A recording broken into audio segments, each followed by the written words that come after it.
Bismillahirrohmanirrohim. Assalamualaikum warahmatullahi wabarakatuh.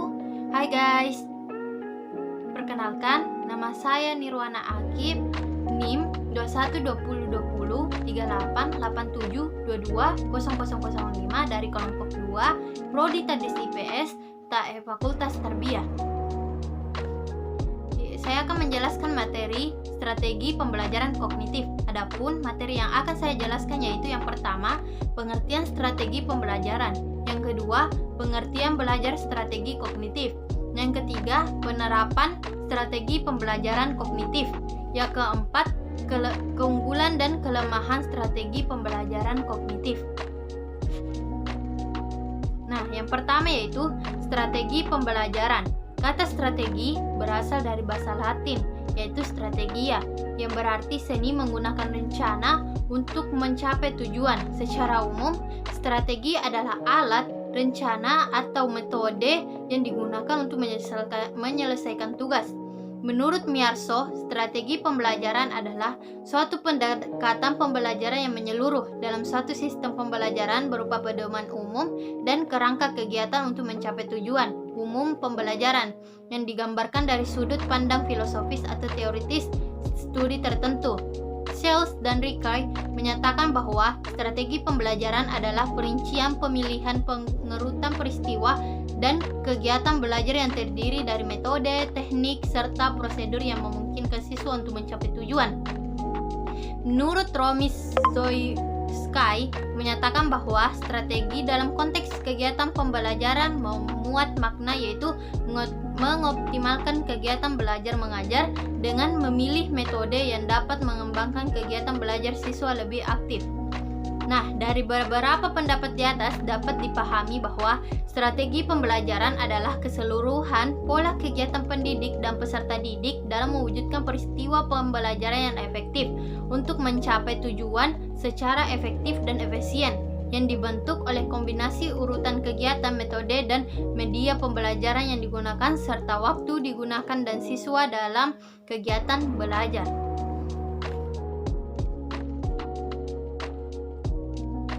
Nah, materi yang kedua yaitu pengertian belajar.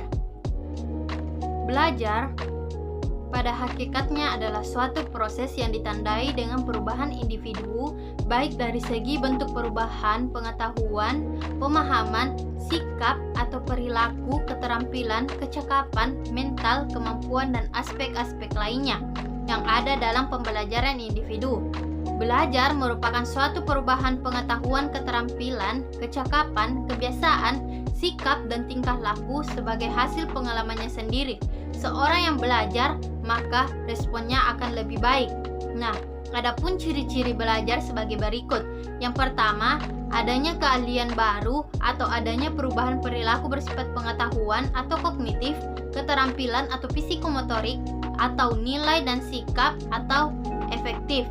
Nah, yang kedua, perubahan itu terjadi secara tidak langsung atau tidak sebentar saja, melainkan mantap atau dapat disimpan.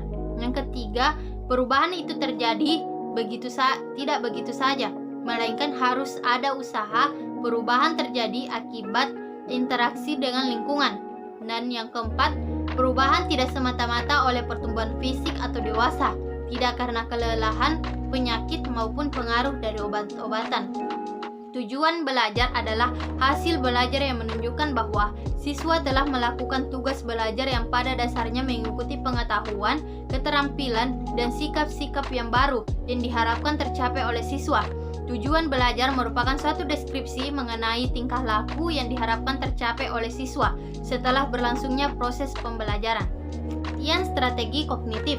Secara bahasa, kognitif berasal dari bahasa Latin yaitu cogere, yang berarti memikirkan atau berpikir.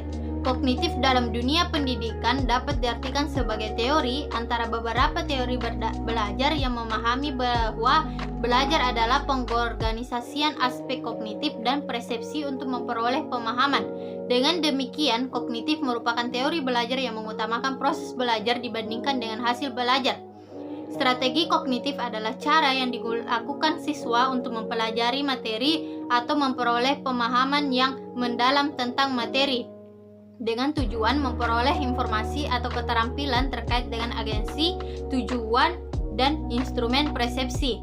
Strategi kognitif dapat sangat penting dilakukan saat siswa untuk mendapatkan pemahaman tentang konsep materi mereka yang dipelajari di kelas. Strategi kognitif bertujuan untuk memperoleh pemahaman yang mendalam tentang materi yang mereka pelajari, di mana strategi ini digunakan oleh siswa untuk memecahkan masalah belajar dalam situasi dan kondisi tertentu agar memperoleh pengetahuan dan kepandaian. Strategi kognitif sering disebut sebagai strategi belajar dan memecahkan masalah pada bidang pembelajaran. Strategi belajar yang dimaksud yaitu metode atau teknik tertentu yang dapat digunakan siswa untuk membantu mempelajari informasi baru dan memecahkan berbagai masalah belajar dengan lebih efektif. Dalam perkembangannya, strategi kognitif memiliki beberapa jenis antara lain: strategi rehearsal atau strategi mengulang, strategi elaborasi, serta strategi organisasi, di mana strategi tersebut memiliki tujuan yang sama namun tidak harus terkait satu dengan yang lainnya. Jenis-jenis strategi kognitif yaitu strategi mengulang. Strategi rehearsal atau strategi mengulang merupakan salah satu strategi kognitif yang digunakan siswa dengan cara mengulang berkali-kali materi pembelajaran yang bertujuan mencari makna dari informasi yang tertentu. Yang kedua, strategi elaborasi. Strategi elaborasi merupakan proses menghubungkan pengetahuan siswa yang sebelumnya dengan informasi baru yang mereka dapatkan dari sebuah pembelajaran sehingga informasi yang didapatkan diproses pada tingkat yang lebih dalam serta lebih bermakna. Yang ketiga, strategi organisasi. Strategi organisasi adalah suatu cara meningkatkan kemampuan untuk mendapatkan hasil yang diinginkan, menumbuhkan pola pikir baru yang lebih efektif, pasif, serta mengembangkan aspirasi secara lebih bebas. Penerapan strategi pembelajaran kognitif. Teori kognitif menekankan pada proses perkembangan siswa meskipun proses perkembangan siswa mengikuti urutan yang sama, namun kecepatan dan pertumbuhan dalam proses perkembangan itu berbeda.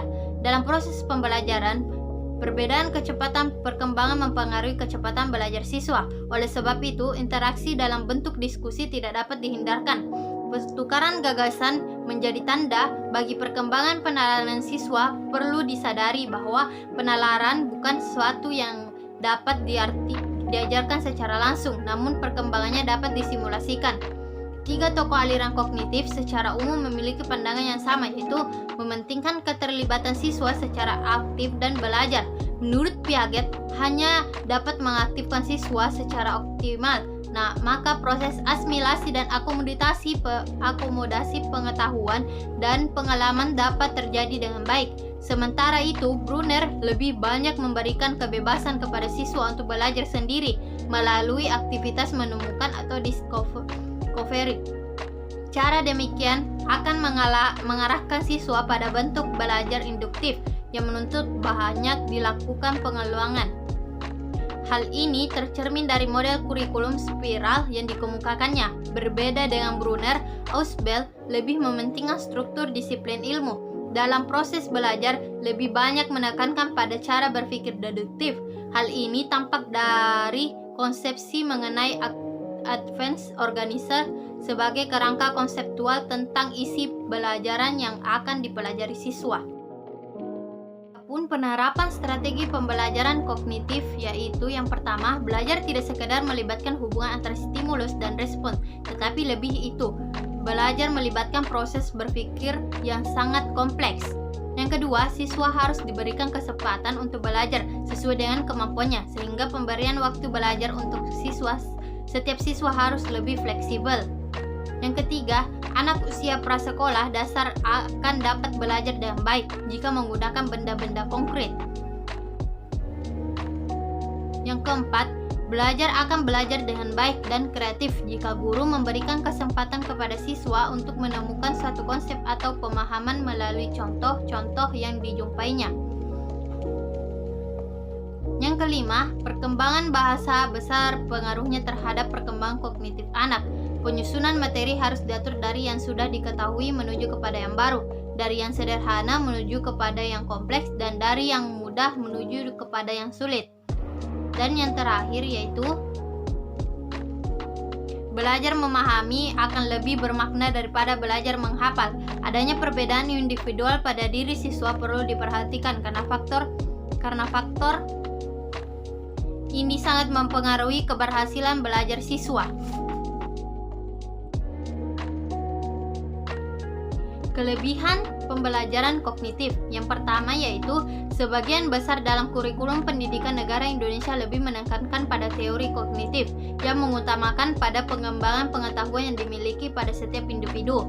Yang kedua, pada metode pembelajaran kognitif, pendidik hanya perlu memberikan dasar-dasar dari materi yang diajarkan untuk pengembangan dan kelanjutannya diserahkan pada peserta didik, dan pendidik hanya perlu memantau dan menjelaskan dari alur pengembangan materi yang telah diberikan. Yang ketiga, dengan menerapkan teori kognitif ini, maka pendidik dapat memaksimalkan ingatan yang dimiliki oleh peserta didik untuk mengingat semua materi-materi yang diberikan. Karena pada pembelajaran kognitif salah satunya menekankan pada daya ingat peserta didik untuk selalu mengingat akan materi-materi yang telah diberikan. Yang keempat, menurut para ahli kognitif itu sama artinya dengan kreasi atau pembuatan satu hal baru atau membuat sesuatu yang baru dari hal yang sudah ada.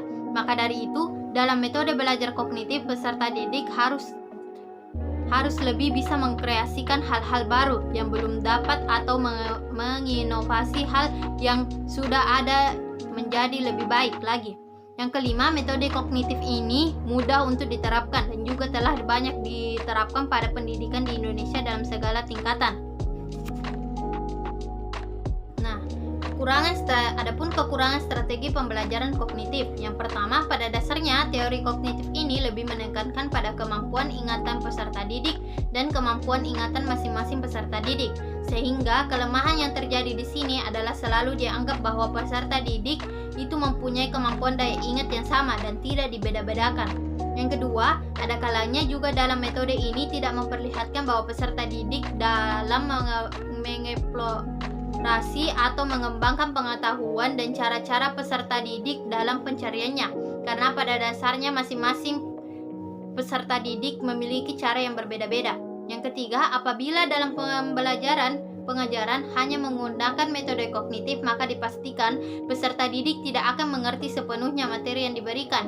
Yang keempat, jika dalam sekolah kejuruan hanya menggunakan metode kognitif tanpa adanya metode pembelajaran lain, maka peserta didik akan kesulitan dalam praktik kegiatan atau materi. Yang kelima, dalam menerapkan metode pembelajaran kognitif perlu diperhatikan kemampuan peserta didik untuk mengembangkan suatu materi yang telah diterimanya. Adapun kesimpulannya yaitu strategi kognitif adalah cara yang dilakukan siswa untuk mempelajari materi atau memperoleh pemahaman yang mendalam tentang materi dengan tujuan memperoleh informasi atau keterampilan terkait dengan agensi, tujuan, dan instrumen persepsi. Strategi kognitif sangat penting dilakukan siswa untuk mendapatkan pemahaman tentang konsep materi mereka yang dipelajari di kelas. Strategi kognitif bertujuan untuk memperoleh pemahaman yang mendalam tentang materi yang mereka pelajari, di mana strategi ini digunakan oleh siswa untuk memecahkan masalah belajar dalam situasi dan kondisi tertentu agar memperoleh pengetahuan dan kepandaian. Nah, itulah tadi materi yang sempat saya jelaskan. Jika ada kekurangan dan kesalahan mohon dimaafkan. Terima kasih. Assalamualaikum warahmatullahi wabarakatuh.